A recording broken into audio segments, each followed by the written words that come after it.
우리 삶을 움직이는 뉴스, 중심 잡힌 시선으로 전하겠습니다. 황보선의 출발 새아침. 네, 황보선의 출발 새아침 4부 시작합니다. 자, 세상의 새, 지금이란 뜻의 시방, 새시방 코너입니다. 전 세계 곳곳의 다양한 이슈를 짚어보는 새시방, 함께할 문희정 국제뉴스평론가 전화로 연결됐습니다. 안녕하십니까? 네, 안녕하세요. 예. 자, 영국에서 열린 G7 정상회담, 문재인 대통령이 초청돼서 참석했고요. 자, 근데 이게 이전에 이명박 전 대통령도 참석했던 거 아니겠습니까?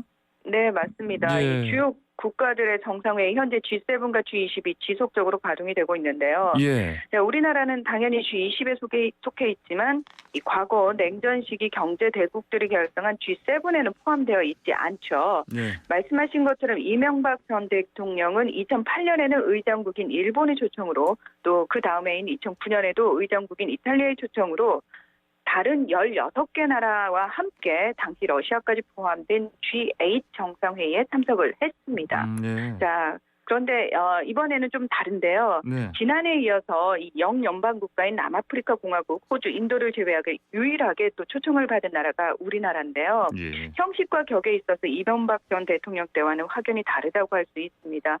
특히 국제사회에서의 G7 국가들의 역할과 경제적 비중이 줄어들면서 무용론이 대두되고 있어서 실질적인 주요 국가 협력체로 한국, 인도, 호주를 포함시켜서 민주주의 10개국 D10으로 확대해야 한다는 내부 목소리가 커지고 있는 가운데 예. 초청을 받은 건데요. D10, 그 예. 첫 번째 발걸음을 내딛는 차원의 정상회의 참석이기 때문에 예. 이 단순한 참가국이 아니라 동등한 파트너 국가로서 참여한 것을 봐야 합니다.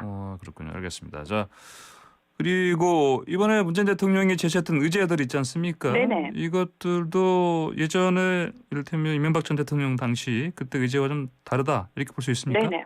네, 사실 우리나라가 국제사회를 향해서 지속적으로 제기하고 설득에 심혈을 기울여 왔던 부분은 한반도 평화, 통일, 북한 비핵화 등과 관련된 이 국제사회의 적극적인 협력을 당부하는 일이었습니다. 예. 그러다 보니까 정작 그 당시 그 회의의 핵심 의제들과는 늘 동떨어진 느낌일 뿐만 아니라 주도적으로 우리나라가 나선 적도 없었습니다. 예. 그런데 이번에도 사실 문 대통령은 취임 초기부터 일관되게 주장해오던 한반도 평화 프로세스에 대한 주요 국가들의 지지를 얻는 일을 빼놓지는 않았고요.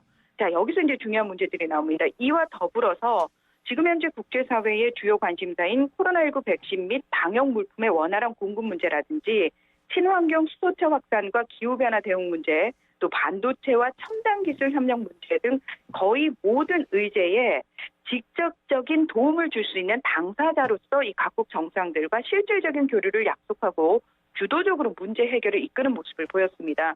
이 코로나19 팬데믹 상황이 2년째 지속되면서 자국 이기주의로 인한 봉쇄와 경제 침체로 원활한 생산이나 수출 자체가 거의 불가능한 나라들이 대부분인데요. 자, 우리나라는 정부의 모범적인 대응으로 오히려 생산과 수출이 역대 최고치를 경신을 하고 있습니다. 따라서 의장국인 영국은 물론이고 미국, 프랑스 등도 한국의 적극적인 협조 없이는 당면한 문제들을 해결해 나갈 수 없다는 데 의견을 같이 하고 있는 건 어떻게 보면 너무 당연한 얘기라고 할 수 있습니다. 그렇군요. 알겠습니다. 자, 그리고 전체 정상회의도 있었고 열렸고, 근데 네네. 양자회담도 좀 열렸었는데 보니까 뭐 약식으로나마 좀 그렇습니다. 많이 열렸죠. 네, 자, 보리스 존슨 영국 총리, 또 스콧 모리슨 호주 총리, 앙겔라 메르켈 독일 총리, 샤를 미셸 EU 정상회의 상임의장 및 우르술라 폰데어 라이언 이 EU 집행위원장과 양자 정상회담을 가졌는데요. 특히 엠마누엘 마크롱 프랑스 대통령과는 라운지에서 약식 회담을 가지기도 했습니다. 네. 짧은 시간 안에 많은 일정들이 계획돼 있었기 때문에 긴 시간 자세한 이야기를 나눌 수는 없는 분위기였는데요. 예. 중요한 것은 이렇게 정상들이 만나서 큰 틀의 협력을 논의를 하면 그 다음은 실무진들의 몫이거든요.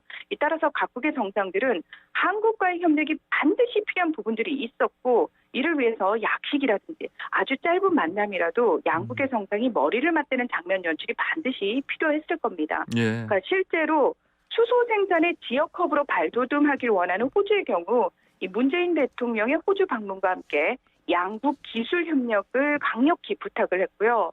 또 독일과 유럽연합의 경우 백신 생산과 관련해서 백신 허브로 거듭난 한국과의 긴밀한 협조를 재차 강조를 했고 프랑스 역시 전기차와 수소차 등 자동차와 반도체 또 그리고 5G를 비롯해서 IT 첨단 기술에 있어서 한국에 적극적인 협력을 거론했습니다. 예, 이제 문재인 대통령이 여러 이제 G7 정상들과 뭐 약식으로나마 짧게나마 시간이 많지 않으니까 만남을 가졌는데, 근데 그 일본 스가 총리하고도 사실은 그 실무진에서는 뭐 약식으로 좀 보기로 했다. 그런데 이걸 네네. 일본 쪽에서 뭐 취소했다 이런 얘기가 나오던데 맞습니까? 네. 자, 사실 이 일본과의 양자회담 불발됐다라는 내용이 굉장히 좀 예. 부각이 돼서 보도가 되고 있죠. 예, 예. 전반적으로 이번 G7 정상회의와 관련한 보도량이나 포털 사이트 전면에 노출되는 보도들이 상당히 적다는 느낌을 주기도 했는데 유독 예. 한일 양자회담이 불발됐다는 점을 부각시키는 뉴스들만 많았습니다. 사실 일본이 이웃 국가이긴 하지만 우리나라 경제에 있어서나 국제관계적으로 제일 중요한 나라도 아니고요. 일본이 국제사회에서 핵심 국가도 아닌 상황에서 굳이 일본과의 양자회담만은 꼭 반드시 추진했어야 하는 이유는 없거든요. 게다가 어디까지나 전 세계 주요 선진국들이 다 모인 다자회의가 핵심적인 행사에서 이 상황에 따라서 양자회담은 열릴 수도 없을 수도 있는 게 정상적인데 왜 일본과의 양자회담이 핵심이 돼야 하는지도 모르겠습니다. 지금 일본 언론 측에서 계속해서 이것과 관련돼서 흘리고 있거든요. 이 강제징용이라든지 위안부 문제에 있어서도 우리 정부는 일관되게 피해자 개인의 개별 청구권을 인정한 우리 대법원의 판결을 존중한다. 이런 입장 견지하고 있는데요. 엄연한 삼권 분립 원칙이 존재하는 나라를 향해서 자신들의 입맛에 맞지 않는다면서 대법원 판결을 우리 정부에게 뒤집으라는 말도 안 되는 요구를 하는 쪽은 일본 정부입니다. 그러니까 이런 상황을 보더라도 더더욱 왜 일본과의 양자회담은 불발됐느냐는 책임을 묻는 듯한 우리 언론들의 보도 행태는 상식적이지도 또 정당하지도 않아 보이는데요. 일본과의 양자회담보다 더 중요한 많은 성과들에 대한 평가와 분석은 외면한 채 일본에만 천착하는 모습이 우리 국민들에게 어떻게 보일지 언론들이 좀 냉정하게 성찰해 볼 필요가 있습니다. 그렇습니다. 근데 이게 그렇더라도 그 일반 국민들 입장에서 그동안 이제 일본과 관계가 지금 계속해서 틀어지고 있는 상황이기 때문에 관계 개선을 위한 노력 차원에서라도 서로 대면에서 만나는 거는 당연히 그런 바람들이 있지 않겠습니까? 아마 그것 때문에 언론에서 보도를 네네. 많이 한 것 같은데요. 예. 네, 그런 바람은 있지만 예. 양측 정부의 입장차가 크잖아요. 근데 예. 일방적으로 우리 정부에게만 입장 태도 변화를 요구하고 있는 상황이기 때문에 일본 측에서는 전혀 움직임이 없는데 그러면 우리가 숙이고 들어가는 것은 또 우리 국민들이 결코 바라는 모습은 아닐 겁니다.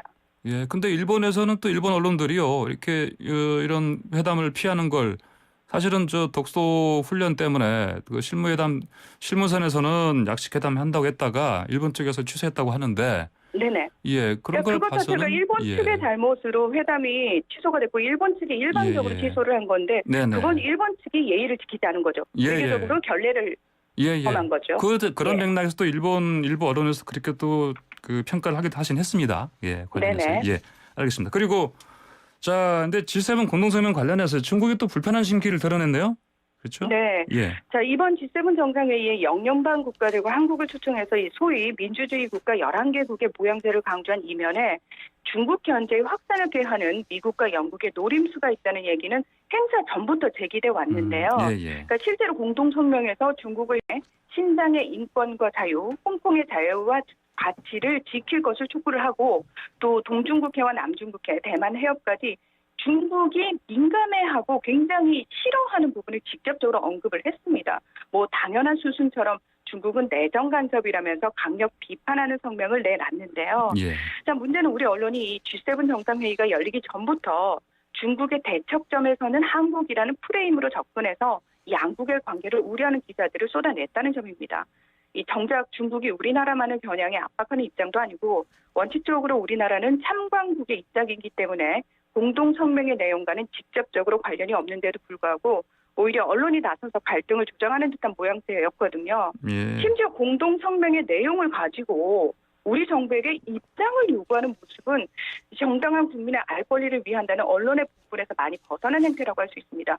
그러니까 설사 중국 측이 이 공동성명의 내용을 문제 삼아서 우리 정부를 압박하는 상황이 벌어지더라도 우리나라 언론이라면 중국의 그런 태도가 얼마나 억지이고 외교적 무례인지를 비판하는 기사를 써야 하는 게 상식적이지 않습니까? 예. 가끔은 우리나라 언론들이 일본과 중국 정부의 입장을 대신해서 우리 정부와 싸우는 역할을 맡고 있는 건 아닌지 헷갈릴 때가 있습니다. 예.